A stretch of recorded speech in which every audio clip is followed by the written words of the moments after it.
Hello guys, welcome to my Ritwik Susmita blog. তো আজকের ব্লগটা আমি এখান থেকে শুরু করছি। এখন মেবি বাজে ওই তোমার 8টা সাড়ে 8টা মতো। এখনই আমি ঘুম থেকে উঠলাম, এখনও ফ্রেশ ট্রেশ কিছুই হয়নি। তো ফ্রেশ হব, খাওয়া দাওয়া করব। আর আজকে আমাদের বাড়িতে অনেক ধরনের নিয়ম আছে, সেগুলো তোমাদের সঙ্গে একটু একটু করে শেয়ার করব।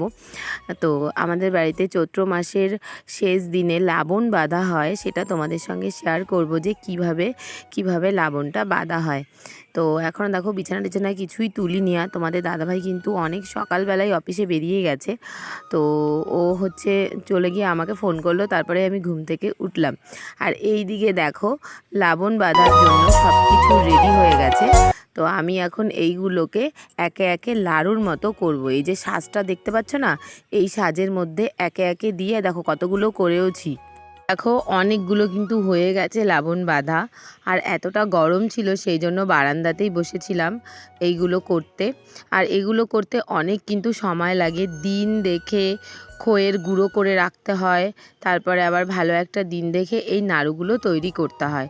এই নাড়ুগুলো বেসিক্যালি খইয়ের গুঁড়ো দিয়েই হয়, মানে খইয়ের গুঁড়োটাকে গুড় দিয়ে মেখে বিভিন্ন রকমের মশলা দিয়ে তারপরে কিন্তু এই লবণগুলোকে তৈরি করতে হয়। এটা হচ্ছে পরের দিনের ব্লগ। কালকে খুব টায়ার্ড ছিলাম, সেই জন্য আর তোমাদের সঙ্গে ব্লগটা শেয়ার করা হয়নি। আমাদের বাড়িতে কিন্তু আজকে পাঁচন হবে। তোমাদের কার কার বাড়িতে পাঁচন রান্না হয় অবশ্যই কিন্তু কমেন্ট করে জানিও। তো সকালবেলা আমরা ভাত টাত খাই না, চিড়ে দই মুড়ি মিষ্টি খই লাবণ কলা এই সমস্তই কিন্তু আমাদের খেতে হয়। আর দুপুরবেলা পাঁচন, আম দিয়ে ডাল আর উচ্ছে ভাজা এইসব খেতে হয়। আজকেই কিন্তু প্রথম আমরা আম দিয়ে ডাল খাবো।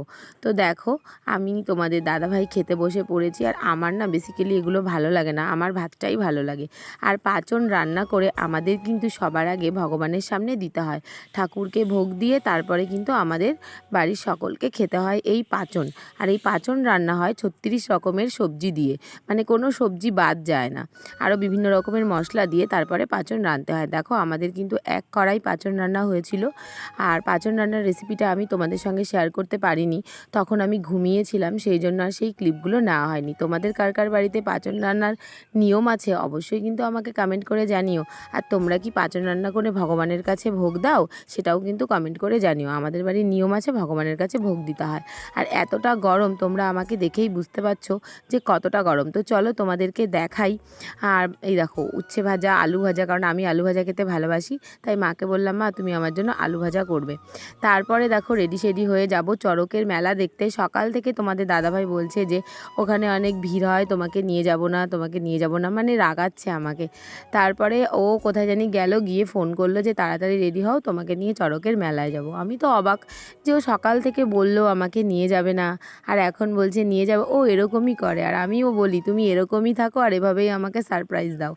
তো যাই হোক রেডি সেডি হয়ে নিয়েছি চড়কের মেলায় যাওয়ার জন্য। আমি, তোমাদের দাদাভাই, তোমাদের দাদাভাইয়ের বন্ধু আর বন্ধুর ভাই, আমরা এই চারজন মিলেই যাব চড়কের মেলা দেখতে। তো ওখানে গিয়ে যতটা পারবো তোমাদের সঙ্গে ভিডিও শেয়ার করার চেষ্টা করব, কারণ আগের বছর গেছিলাম, ওখানে এত ভিড় হয়।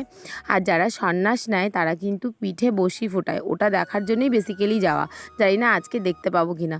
তো দেখো পুরো মেলাটায় কত লোক, তুমি পা রাখতে পারবে না, এত লোক দেখো। আর এখানে কিন্তু বসি ফুটিয়েছে, আমাদের কপাল খারাপ আমরা দেখতে পারিনি, অনেকটা লেটে এসেছি সেই জন্য। তো যাই হোক দেখো এই যে তোমাদের দাদাভাই দাঁড়িয়ে রয়েছে, আর ও না একদম ভিড় পছন্দ করে না, আমাকে তো নিয়ে যাবেই না ভিড়ভাট্টার মধ্যে। কিন্তু এই মেলাটা আমি এই 2 বছর ধরে দেখছি আমার বিয়ের, কিন্তু খুব সুন্দর হয়। আগের বছর দেখেছিলাম বসি ফোটানো, এবার আর দেখতে পারলাম না। তারপরে আমি তো ছোটো থেকেই খুব পুতুল পছন্দ করি, বিয়ে হয়েছে তাই কি, এবার আমার বায়না আমাকে পুতুল কিনে দিতেই হবে। তো তোমাদের দাদাভাই বলছে কি পুতুল নেবা তুমি পছন্দ করো, তো আমি বলছি না তুমিই পছন্দ করো।